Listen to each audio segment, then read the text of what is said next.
আজকে আরেকটা টিপস দিই। অনেকেই জানেন, আবার অনেকেই জানেন না। আমরা এই শীত দেশে অনেকে ভিজানি পিঠে খাবো, আর ভিজানি পিঠে খেতে খুব মজা। তো আমি পিঠা বানাতে পারি না, আমরা কিনে নিয়ে আসে আমি ভেজাই। আর এখানে যে গুড়টা আমি দিচ্ছি ওই গুড়টা ছেঁকে নিচ্ছি, আলাদা দুধে দিয়ে গুড়টা ছেঁকে নিচ্ছি, কারণ গুড়ের ভিতর কিন্তু অনেক ময়লা থাকে।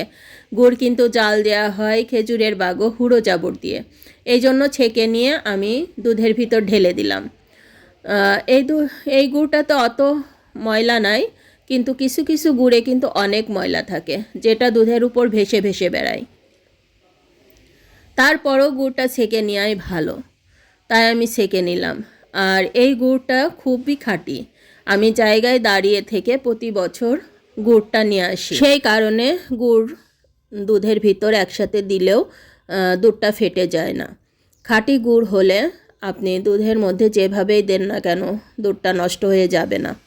আর যদি খাঁটি গুড় না হয় তাহলে কিন্তু আপনি টকবগে দুধের ভিতর গুড় দেওয়ার সাথে সাথে দুধটা ফেটে যাবে।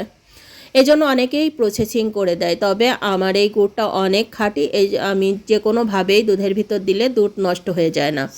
দেখতেই পারছেন আমার পিঠাগুলো অনেক অনেক সুন্দর ভিজেছে। কেটে দেখালাম, ভিতরে একটু আটার দলা নাই। তো সবাই ভালো থাকবেন।